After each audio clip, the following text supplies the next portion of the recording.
Hello, happy Saturday. It is the week of Thanksgiving, and that means lots of baking. So you know how I am. We're gonna make some soft, yummy, buttery rolls. And why am I making them today? Because you can freeze them. You're gonna freeze them and you're gonna bake them off in the morning of Thanksgiving, so your life will be so much easier. You're gonna start out with 2 cups of warm water. And to that, we're gonna add 2 packets of dry yeast. Instant yeast is just fine. I'm just going to go ahead and pour that in. When you buy these packets, you're assured that they're going to be good still, so you don't have to really test it or do anything with it. We'll be going to make some sourdough ones as well, but these are just, you know, everybody likes for Thanksgiving to have those soft, yeasty rolls. Then we're going to add 2/3 cup of sugar. And we're going to grab our dough whisk. This is a Danish dough whisk. Don't worry, I'll leave all the equipment below. You don't have to have this. You could use a wooden spoon or whatever, but this is nice because nothing sticks to it. All right, so that's the water, the yeast, and the sugar. And then we're gonna add our 5 to 6 cups of flour. So we're gonna start out with 5 cups, and then if we need that additional cup, we'll put that in there. I have a 1/4 cup of melted and cooled butter. You wanna make sure that you cool it because you don't want it to start to seize up. And then we're gonna add some salt. We're gonna add 1½ teaspoons of salt. So we've got 1/2 of a tablespoon there. There we go. And we're going to add a spritz of olive oil when we're done mixing it, okay? So just to keep it nice and happy. Now you can start out with a Danish dough whisk and start to whisk it, but I'm going to use my hand. So we're just gonna mix that salt in first, and then we're gonna go around and around and around and around. And you'll see this comes together really quickly. This stainless steel board that I have underneath me is gonna come in very handy because we're going to go ahead and knead right on that. So I come from the side, I push to the center, and I use the heel of my hand to press it together. Now, like I said, I used 5½ cups of flour. You might need 6 cups of flour, but you want it to pull together easily, so you don't want it to be dry. And we'll use a little bench flour. Now that we have it all together, we can move all of our stuff out of the way. And this is why I like to have this stainless steel board here. So I'm gonna show you, I'm gonna move this down a little bit. We're gonna take it out. It only takes like a minute or so to do this. You're gonna push it away and pull it back and fold it on itself. Then give it a 1/4 turn, push it away. This is a traditional kneading, pull it away. Now, if you've watched me do sourdough anytime before, this is a yeast bread, but the same still applies. You can do a slap and fold, and it will actually pull it together faster. I'm gonna add a little bit of flour. This is just a canning jar with a screen on top. Add a little bit of flour there because it's a little tacky. We're just gonna go in and roll and push it away and roll it towards you and push it away and roll it towards you. And if you do it nice and quick, your dough won't get overly warm. So we're just gonna come in here like that. And once it's smooth, like this, you're good to go. Then we place it back in the bowl and we're gonna cover it. And in about 20 minutes, we'll do that again so that we've got it all nicely put together. Okay, so I'm gonna cover it. You can cover it with a little towel. That's my preferred method, or you could use some plastic wrap, either way. We'll just cover it up, we're gonna set it aside. And we're gonna clean up our workspace with our bench scraper. Always important to keep it nice and clean. Wash my hands real quick.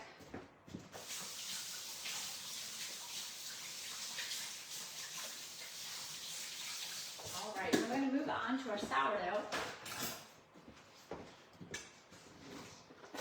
We need our scale. We're going to use the same bowl. And we're going to need 300 grams of water. We might need a little more.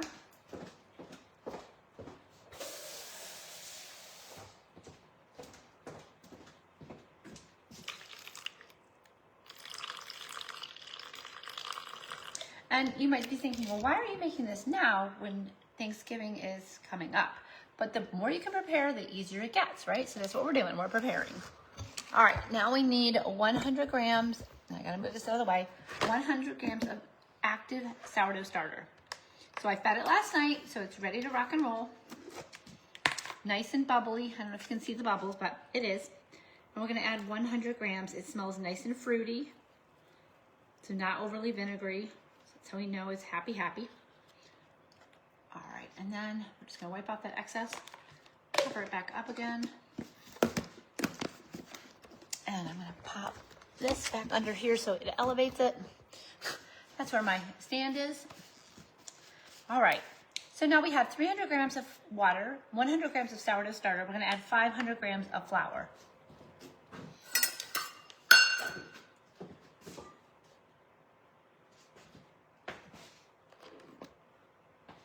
That's 300.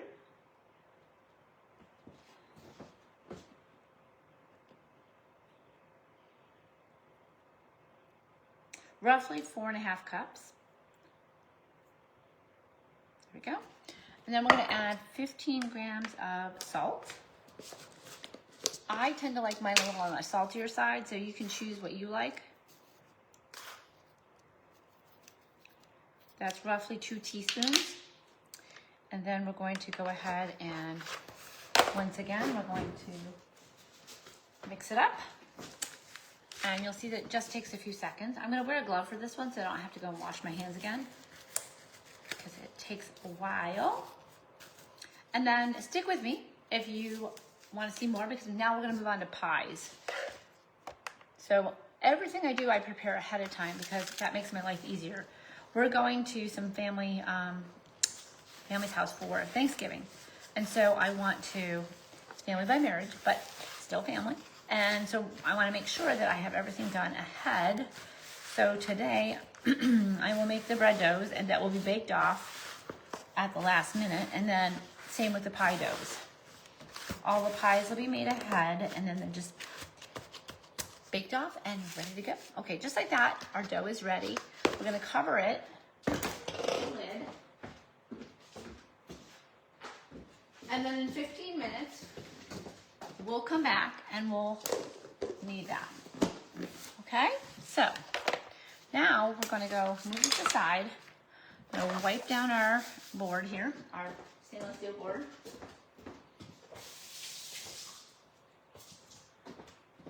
And we're gonna cut us some apples for apple pie. Actually, first we're gonna make the pie dough, and then we're gonna cut the apples, because that makes more sense. So let's clear up our workspace again.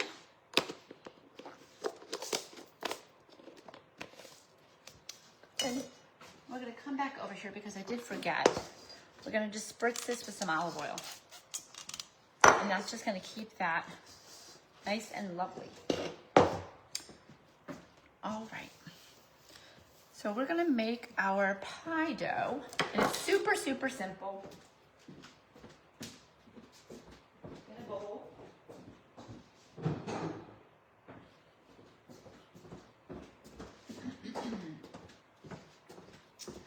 Okay, we need a recipe. And believe it or not, even though I have made this hundreds of times, I still need to look at my own recipe. No shame in my game.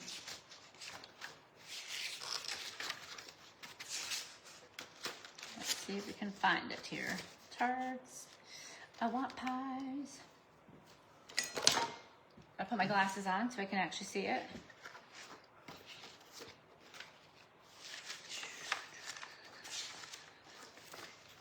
Pies, pies, pies. All right. We need 3 cups of all-purpose flour, okay? So we're gonna go ahead and scoop out our flour. This is 2, and then we need another half of that one. And that makes 3. We need a pinch of salt. The reason I like this one is because it's absolutely foolproof. It works every time. You don't have any guesswork. It's super, super easy. We're gonna need 2.5 sticks of butter, and it's wonderfully buttery. All the good things that I look for.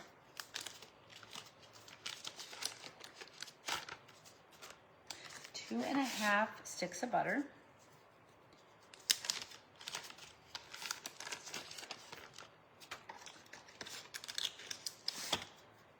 And then we're going to break that in, and then we're going to add our eggs. Go. Half a stick. Get rid of these.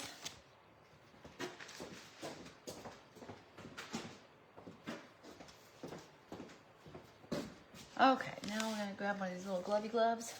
I have tons of these gloves. We're going to break in that butter, and then we'll get our eggs and our egg yolks. We'll need 2 eggs and 2 egg yolks. Now this makes several crusts, so it's quite handy to have this recipe. So this is one of the pie doughs, and then the other one I think we'll do a cream cheese dough.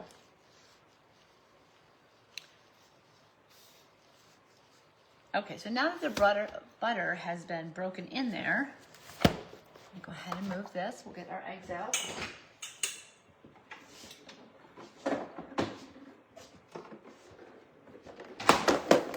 We need 2 eggs and 2 egg yolks. So we'll go ahead and get our, up there, these are some really big eggs. My garbage bowl. 2 eggs. And then we need 2 egg yolks. So we're gonna go ahead and put the 2 eggs in there. And then we'll get our 2 egg yolks. So I just break them in the bowl and then I just take out the yolks. So let's reach in there and let's grab out those yolks. And we'll use those whites for something else. There we go. And then you're just gonna mix those in. You're just gonna lightly squeeze your dough, just break them all in there. Now this one, like I said, has eggs because it helps give it structure and keep it nice and flaky. That extra protein in there makes it easy breezy to work with, and we don't have to refrigerate it or freeze it or do anything before we roll it out. So that makes our life easy. And then the cream cheese dough doesn't have any eggs, but it does have a wonderful flavor.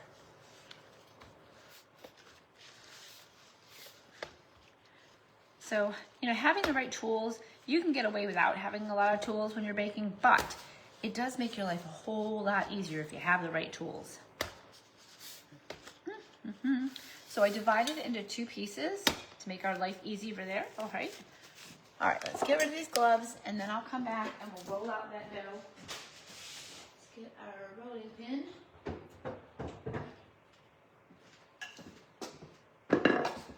Cover this up.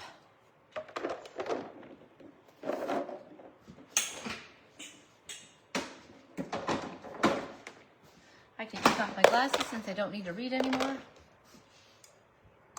And I'll get some wrap.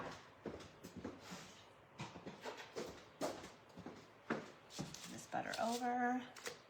Move all this out of our way. This is my USA baking pan or my pie tin. And let me tell you, this makes such a huge difference. See these little ridges? They keep your bottom nice and brown. So you don't ever get that like doughy bottom, doughy center. Yeah. Okay.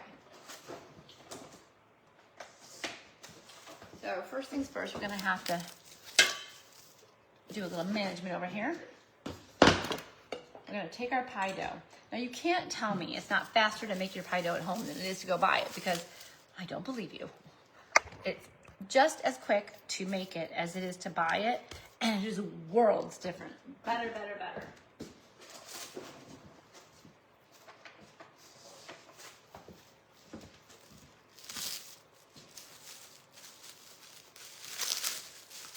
All right, the hardest part is getting the plastic wrap not to bunch up. Now you can use a Silpat, you can use whatever you like. This just makes my life easy. I put it right on the stainless steel and then it just cleans up really easily. You just come around here. Because you know, I don't want to do any more dishes than I have to do. And in this way, all you need to do is invert it into your pie pan super quick. Now we're gonna leave some to flute because that looks pretty. And then once I have the pie dough in the shell, then I'm going to go ahead and freeze it, and we'll bake it off later in the week. So I'll freeze this, and then I'll freeze the filling, marry it all up the day before Thanksgiving, and voila, all my work is done. Okay, so now that it's rolled out and it's plenty big, we'll take our heavy duty pie pan and we lay it on there. We take our hand, we lift up the plastic wrap, and we come underneath it, and we just flip it over. Super, super fun and easy. And then you're just gonna tap around the inside like so, pressing it in so there's no gaps and no air bubbles. And then we're gonna take that off, that top layer off, and we'll set that aside for the next one. And we're gonna take off some of this excess. So you can just, with your finger, just push it down, and it will come right off, and then we'll add that to the rest of the dough that's in the bowl still, and nothing will go to waste. And then we'll make it look pretty. Okay, so I'm gonna get a fork.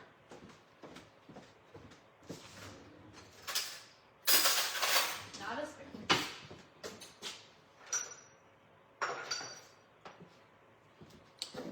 All right, take off that little bit of excess, and I'm gonna just give a little forking around to get out some of the air bubbles. This dough is so good that you don't absolutely have to do this, but it does help it so it doesn't bubble up. So just fork all over the bottom. That's called docking the dough. And then instead of doing a traditional crimp, I'm gonna make a little pattern with this little cookie press. So I'm just gonna come in here and press it out, and then I'll have like little snowflakes on the side.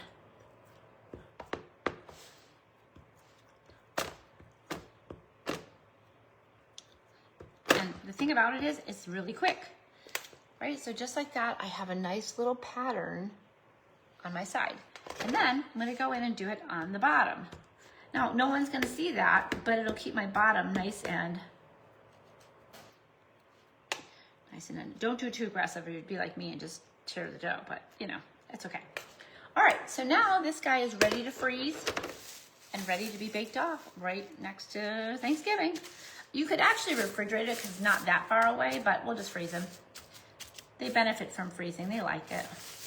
So we'll put that guy in the freezer, and then we'll make our next one.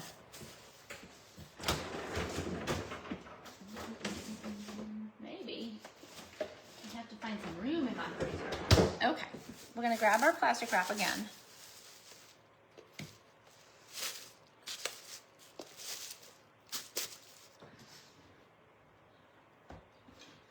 Grab our dough. This is probably a little bit too much dough, so we'll move some aside. We'll make some little extra pies. Sometimes I make like little hand pies. Oh, I think I threw out my other piece of plastic wrap.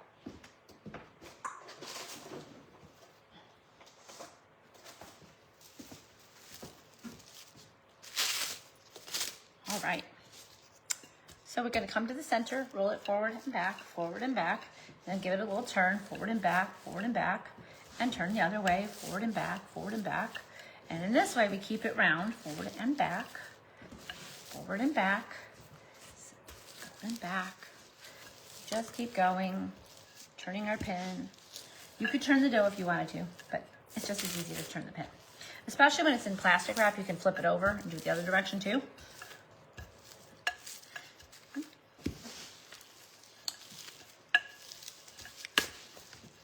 All right, and just like that, we're ready to go. And this one's gonna be a different pie pan.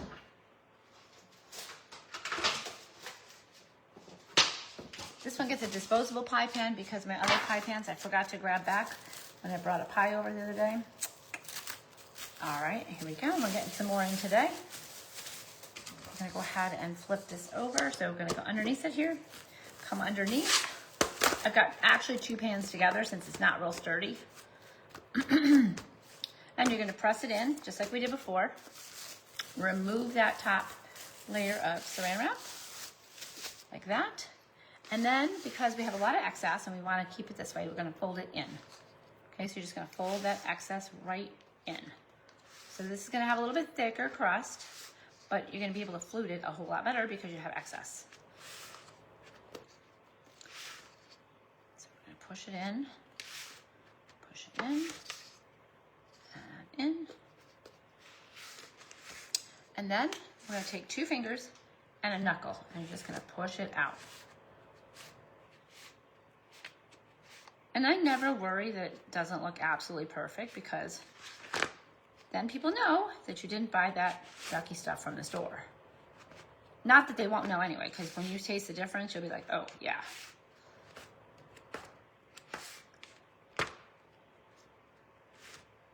And just like that, we have it going on. And we cover it up. And we're gonna freeze them. Okay. Put food in the freezer. Gonna find the place for him. You got it?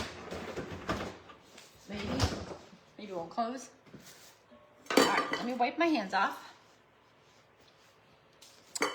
And wipe down over here. We're gonna come back to our original bread dough. Knead it one more time.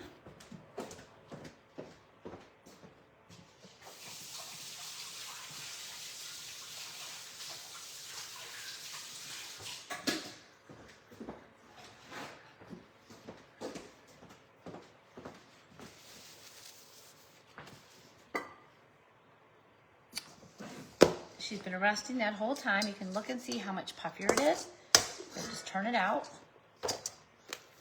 Lay it flat. Push it away. Fold it back. Turn it. Push it away. Fold it back. Push and fold. Turn. Push and fold. Push and fold. Push and fold. It's so relaxing. There we go. Now we're gonna just let it go ahead and do its thing. It'll come all the way up to the top of the pan, and then I'll divide it out into 12 or 15 pieces and form them into rolls that I'll dip in melted butter, and then I'll just let them rise a little bit and freeze them and bake them off the day before.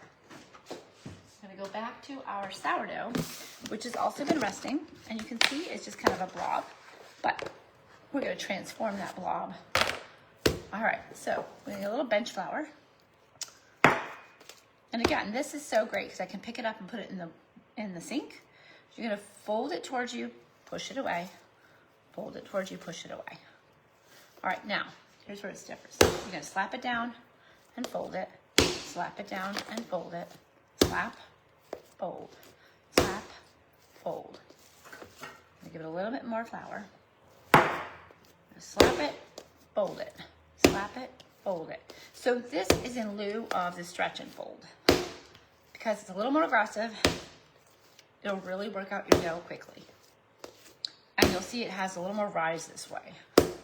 I have nothing against stretch and folds at all. It's a great way to go. This is a 65% hydration dough.